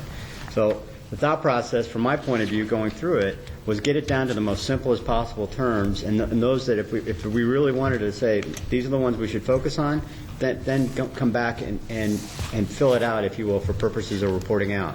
The list, or the approach I took, is I wanted to get as much information compiled as quickly as possible in the most simplest terms, so the committee could quickly just take a look at this and kind of see where the land lied as far as how we as a committee have concluded in terms of the recommendations that are made. My thought process was, and I did exactly as Dick discussed, I went through the entire time that we were here, not just one piece of paper or one report, but tried to look at, from over the course of time, what I saw. And what I learned from that was what Howard concluded at the very end of the last session, is that there are many of the items that are here are things that didn't just happen in 1 week. They actually happened again and again and again and again, not by people presenting to us, by comments that we made over the course of the last couple of months. So, in simplest possible terms, I tried to put together a consensus statement of the key concepts for each of the ideas. How we write them up and how we present them is really, that's something yet to go. But I wanted to say, this is the compilation of our month's worth of work. Thank you. Yes, Scott? I think a priority, us making a priority for each one of these things is important. Whether it's the top 15, I mean, I agree with Howard. I mean, it's not like 30 or 30 of them are too difficult for them to look through and see our recommendations, especially considering how much time we've been here. So to present 30, I don't think is too bad. However, I do agree. I mean, whether it's okay, we figure out here's the top 15 and here's, by our committee, here's 1, 2, 3, all the way to 15, and then here's the other additional half that we see as possible options, not necessarily prioritized within that list. But I think showing the council our overall feelings as a committee, and here's one. These are the ones the most strongly, feel. These are the ones we feel strongly about, and then down the list. So that's my feeling. Yes, sir. I agree with Scott, but one question I have is, when you put these down on paper, how did you determine the order? Was it by the number of people that recommended? In fact, I thought I'd put that on there. If I didn't, I apologize. They are absolutely in no priority order. Okay. It's just kind of the way they shook out of our conversation, and with no weight at all to them. Yes, sir. I'm sorry. Excuse me for just a minute. You were first. Sure. Dick, if I remember correctly, we will get a chance to review the final written product. Yes, sir. Correct? Yes, sir. And make comments before it goes into the final signatory Yes, stage. sir. And I would hope that we can bring in a final that everybody here would sign. Yes, sir. Yes, sir, Al. But the perception, I'm looking at this piece of paper, and I didn't read all the details of the words, is that freezing salaries for 2010 and 11 is one. So we have to be careful the way we put it on the paper. If it's going to be at random, it should be clear. I'm sorry. It should be a clear. Yes, clearly. It should. That's what Does it say that? That it's clear? I'm sorry. That it's randomly placed on here? It's simply randomly placed there. It's not intended to be in rank order. It says the items are not in priority. The third sentence. Yeah. That definitely was not something That was none of our intention to make that the top or to sway it. It's kind of like the ballot that you see. It's constantly shuffled to be random when you go into a booth. I would suggest that I think one of the things the council asked you for was prioritization.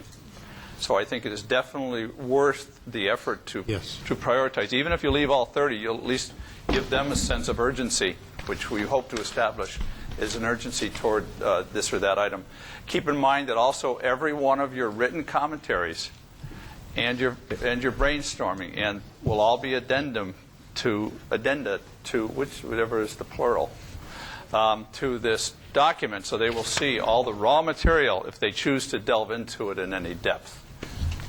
Dick, when we started this, you had said everybody's voice would be heard. That's and correct. everybody would have a chance to have input. So I do have all 30 of these. We've all voiced somebody, one or the other, or many of us on this committee, and I think for all the hours and study and work we've done, not only in our committee, but at home and doing research, that I don't think 30 are too many. Okay.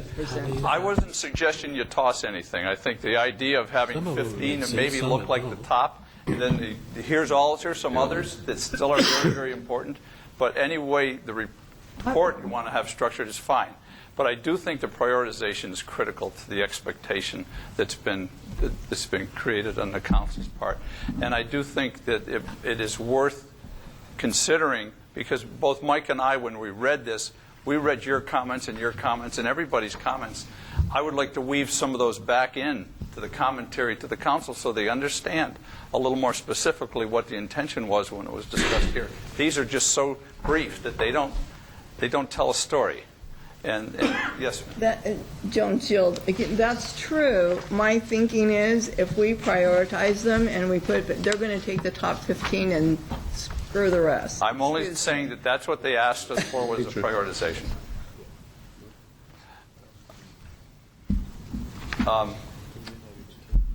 And now the intention of looking at each one wasn't to say, let's have a discussion on each one. It was really simply to say, Just vote. how about anything on page 1 that you need to discuss some more, anything on page 2 that you need to discuss some more. It's not meant to have any more presentations, just to give you the opportunity for commentary. And if there was something that you felt was desperately missing, then we could have a vote on whether or not we include it in the list and in the subsequent voting. Yes, sir? And I don't want to, so in order to not get hung up on the 15 number, I say we move along, figure out where our red dots, as we discuss it, we figure out where the red dots go, and after we see that breakdown of where the committee feels, maybe there is no reason to even discuss 15. We might all be, right there, and so we see what the outcome is, and then if anybody wants to argue for movement or anything else like that. Okay. Anyways. And I think that voting will be illustrative of some degree of weight and attention. Now, yes, sir. So we might have 20. It's possible to have 20. You could have all 30. All 30. Sure. Okay. Absolutely. I'd like to suggest, though, that I have, as a facilitator who really cares about input, that I have a concern with doing that voting tonight. And the concern is I really don't know who is at the other end wanting to be part of this. And we want to make darn sure that simply doesn't happen. They worked awful hard to get to this point in attending meetings. So I know that we could probably do this tonight, but yes, sir. Is there any reason why the people who are not here who want to vote can't either get something electronically and send it in and everything? I would just as soon vote tonight so that you have some time. We have 2 more scheduled meetings, and I would just as soon see next week that you come back with a list of priorities and grouped statements, and then we can come back with the other thing. But everybody who's here should be able to vote tonight, and anybody who needs to get a ballot and didn't show should be able to cast one before Friday, and if they can't get it in before close of business.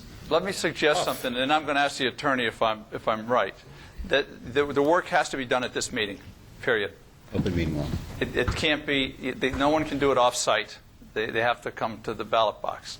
Now, the thing I would ask is whether you could all vote tonight, and we will hold on to those and not post the composite until next week. In fact, I can make copies so we'll both, so there's no shenanigans even potentially here. And I could prepare these sheets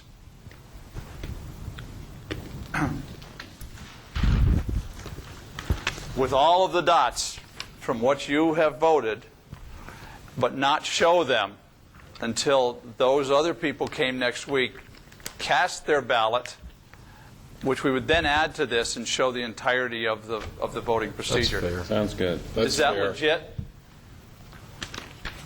It's not conclusive.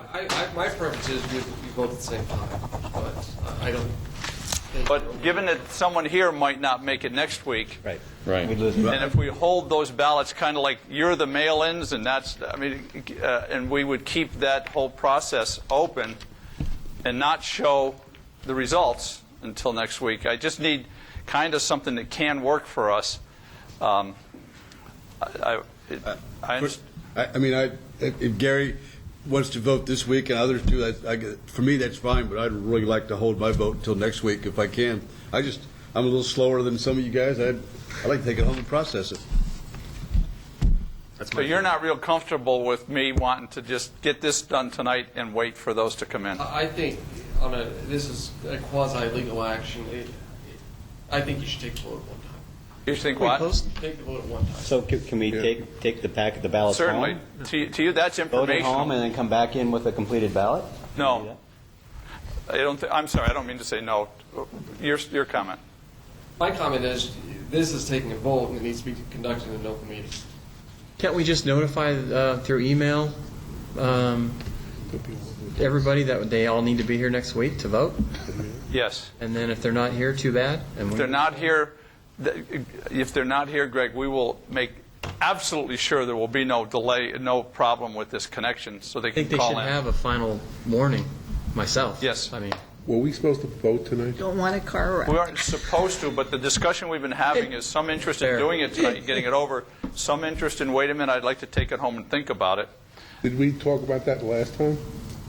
Last time, we thought we would probably not get to voting tonight, but there was a possibility. All right, when we're missing Bill and Evelyn are the two people that are missing tonight who are normally here. That's correct. And those were I the think two who everybody else is indicated a strong interest in being part of it. Okay. I hear the attorney saying that's not really what we ought to do, is vote tonight and then have them vote next week. So let's just do it all next week. Well, what happens if some of these people tonight are not here next week? We will make absolutely certain that you will have access to this meeting electronically. What happened tonight was those two people who said they wanted to participate electronically, our system didn't work. Right. And so they're cut out. We don't know if they were cut out or not for sure, but we know our system didn't work. So we give them an opportunity to participate as they said they wanted to, and all the rest of you, if you're not here, our system will work next week, the technology. So if I'm not here next week, I'd be able to vote. You call in and say, on page 1, I want this, this, this. We will have people that can take that, put it on here, put Al in the corner, and then we'll post them up there. Yes, sir. Can you explain the voting process again? Yes, sir. Okay. So we can would take look this through, home and- through this list. You'll have don't vote at home. you'll have Prepared to vote. prepared. Working on it. Vote often. Well, this is like the thing you get before you get to go to the voting booth. Sample ballot. Sample ballot. Okay, I got Two reds. You're number 1 and 2. You get a high voted. 4 greens. You're your next 4 in no particular order. These don't have any more weight. They simply are very illustrative of primary interests, and that's all this does. You will place 1 per item. You can't place them all in one thing. You gotta. So if we find one that has 3 2s in it, we will simply peel off 2 of them. So everybody will get numbers. They will not be identified by you with your name. They'll simply be 6 little dots. That's a voting strip per person. This is a voting strip. You will place those dots in these open spaces below each one of these. If you like free salaries for life, or for 2010, that goes there, and so on and so forth. Can I swap 1 green for 2 red with somebody? Can we buy No, one? because you don't get these till next week. So you'll have six buy votes Staples? total. Yes, sir. That's Okay. correct. And 2 are red. Yes, sir. That's correct. Okay. Yes, sir. And what about? Oh, sorry. Go ahead. So just a clarification. So in the open spaces, if you're voting for a particular point, is that below the point? Yes, sir. It is. It is below the point. Yes, it is. Okay, and then one other question is, let me just give you an example. Consider sale of city assets / skate park. I would like to include in that the Arizona tourism future payment as a potential sale of asset. So once we vote on a particular... I'm sorry, sir. Arizona... The Arizona tourism repayment. Okay, the thing that the guy talked about last week. Oh, yes, yes. Stream of money. Yeah, you could perhaps sell that. So that's not listed here. So are we going to fully write out these before we vote on them and then vote, or are we going to vote on them and then argue about whether or not something should be included or not? I think we're voting on the principle. What I should have put that in, I should have put that in parentheses, i.e. Right. What we came to the consensus was that there are many of these items where there were examples. In one particular case, like right-sizing the government, there were 20 different examples of places to go right-size. So the concept was that we thought it was more important that we as a committee talked about the concept, that we all agreed that the city manager needs to go back and look at right-sizing departments and not necessarily list them all. And so what we were trying to get after is to identify at least one example that we talked about multiple times associated with each concept. So the skate park was something that came up multiple times, as to either have somebody come take it over, sell it outright. And we went through a number of different iterations associated with skate parks. We tried to pick one example for every concept so that everybody could kind of anchor around the thought process. And kind of multiple assets were referenced through the course of the discussion. On page 1, I did it right. It says, i.e. paper was postage free, cut print edition, mailing and focus. The principle was cut operation costs. And some of the examples you used were in focus. The only reason I bring that one up is because I think that one has potentially a lot more value than any other asset the city might have. I understand. So I understand, but the principle is really larger. So the language on these could change even after we vote? I would Yes, hope sir. so. Okay. Fact, And what about if somebody has one that they'd like to ask whether it should be considered to be That's, you included? simply take a vote on it. You will propose it this evening, ideally. Okay. Tell people what it is. We'll vote on it. And Dan? you were going to say something. Well, I was just going to go ahead. Oh, I was just looking, it says freeze salaries for 2010 and 11. I thought that had already been done. This was a very the city. important thing to this group. That's right. No. Many times. But I wrote down things that were important to us, not regardless of what anybody else said, the city Whether manager it was or the in his council. budget or not. No, this is our statements. Oh, okay. This is not anybody else's. Okay. we did not try to compare this to anything else, just Okay. for your interest. Yes, sir. So in other words, on page 2, we talk about this false alarm system. They're in the process of working on that right now, the city council. So we just take it as it is, the way we Take saw it as it is, independent of what anyone else is doing, because I think one of the things it does, Al, is say to the council, this is also very important to us, which adds emphasis to whatever perspective they might have. And that, yes, sir. Are we going to expand on these? Yes, sir. Okay, because I'm looking at, like, consider new fees, and we came up with a lot of different fees. Yes, So sir. when we present this to the council. Yes, sir.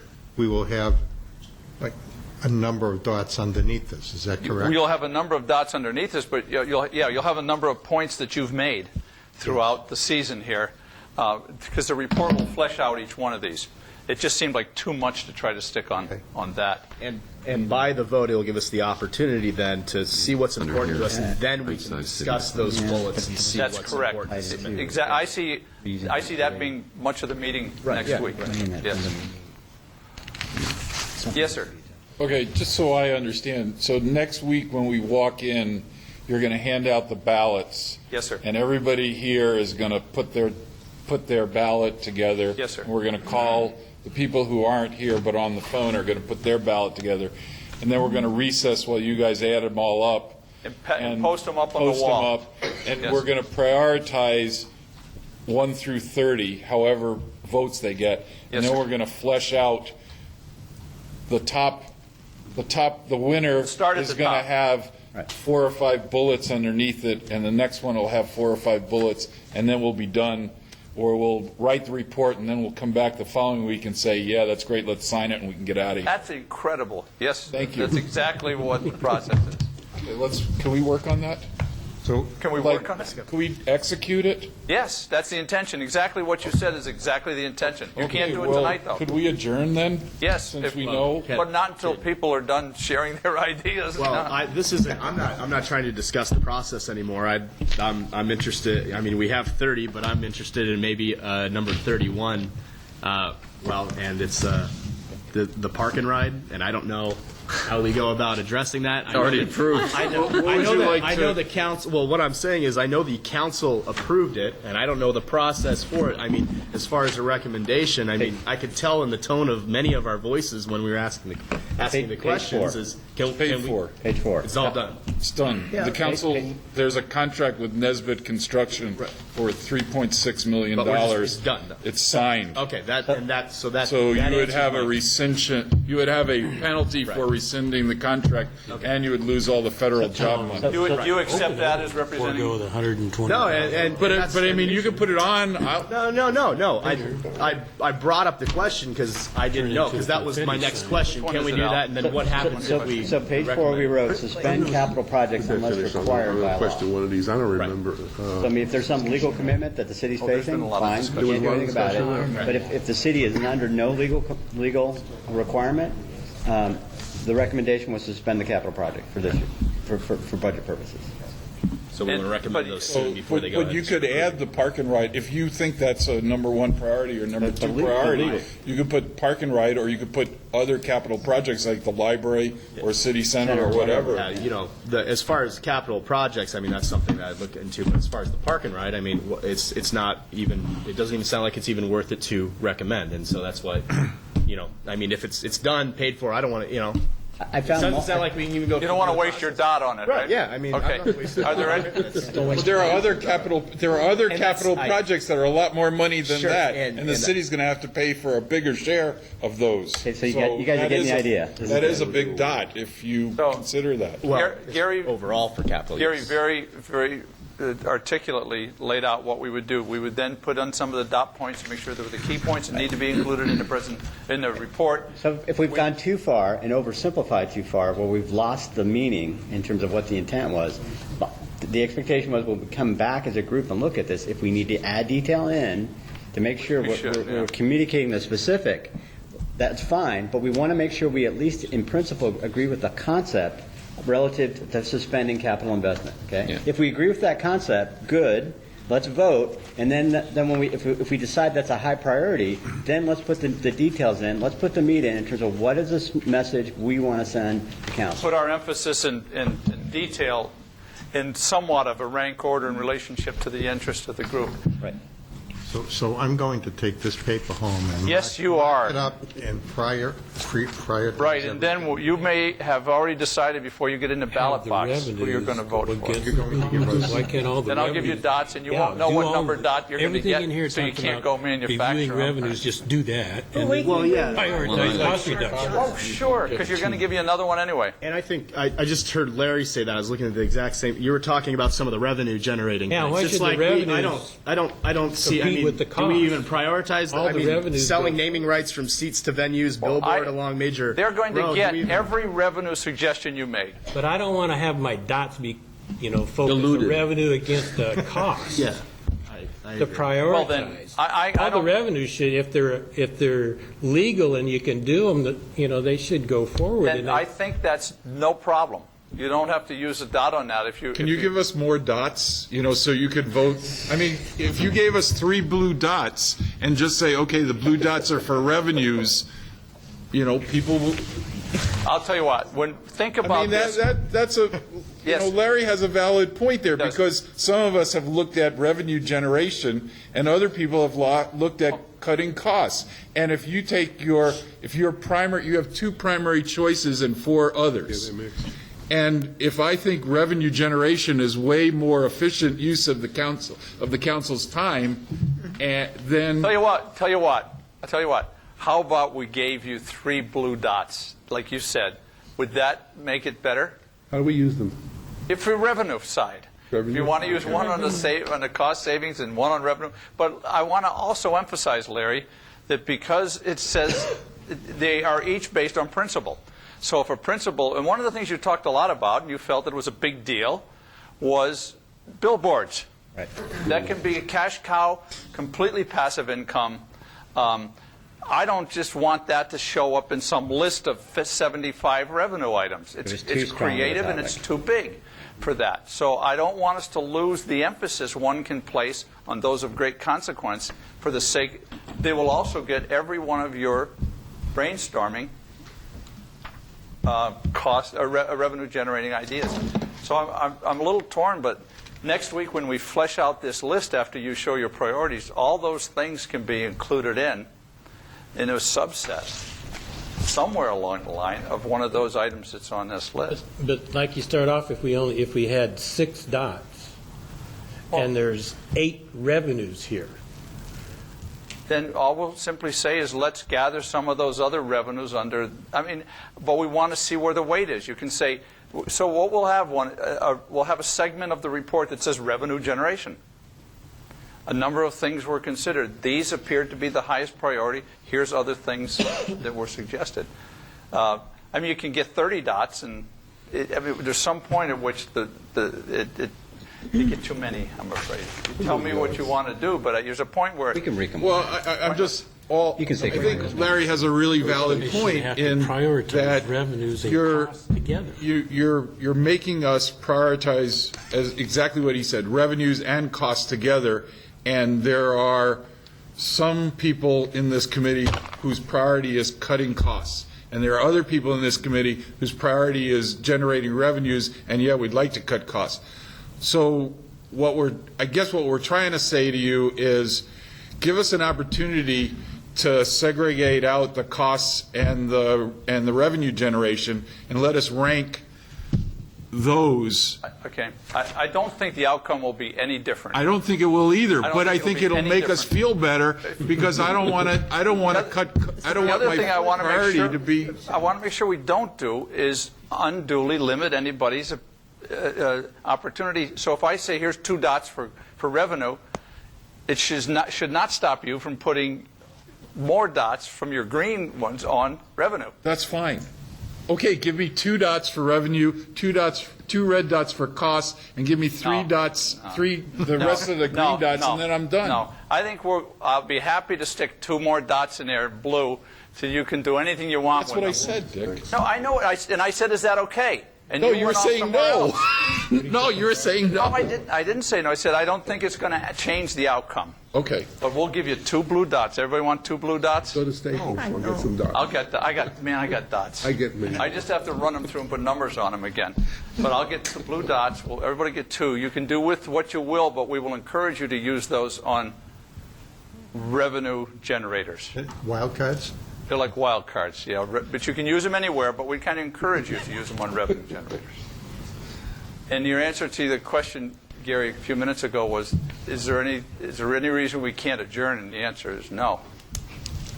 I have one question. Please. It's to the lawyer. Can 2 or 3 of us or so get together and discuss these? No. So are we going to have a time when you're going to ask each person for any comments they have on all of these? Absolutely. And that's Didn't next week? ask you, Gary. Absolutely. Yeah, that would be next week after you see your prioritization. Anybody can make, we'll start to go into After you see the prioritization. Oh. See, let me just give you another example, okay? Where it says right-size city departments. That may be a very high priority for people. My take on that is we talked about going forward using zero-based budgeting from current actuals to right-size city departments. And that, to me, makes that a much more important statement than just right-size. I mean, anybody can say right-size city departments, but if you put something in like, based on your current actuals, go forward from there to right-size city departments. There were several different kinds of comments related to right-sizing. That was one of them. It wasn't the only one that was made. Right. And so to me, there's multiple different approaches you can take to right-size. Again, fundamentally, if we agree in principle that right-sizing needs to be done, when we come back and talk about this, sub-bullets can be added as far as where we think the approach should be. Absolutely. Again, do you agree philosophically with the concept of right-sizing the city departments, that more work needs to be done in that area? If you do, great. Then I think the discussion we go to then Examples. says, what exactly do we want the city to go poke at? Or how do we want them to take the approach relative to making that happen? Yes. Again, there's the what and there's the how, okay? These are the what we want the city to go do. We need to talk about the how. Yes. I think quite simply this is a framework to get us to prioritize our objectives. This is in no means a report. It doesn't explain or justify our thinking behind these things. So use this as a framework, and then we build upon the details and the justifications and how we went through this process and arrived at these particular items that we're prioritizing. So it's a framework, which is why I think it's also a good idea to take this home and digest it, go through it, and not make a vote tonight. But use it as a framework. This is by no means a report that's ready to go to council to say anything. That's right. Yes, sir. Can I get a clarification on Joan's question? Because I never heard the answer, so that was... Oh, okay. Yeah, outspoken. Well,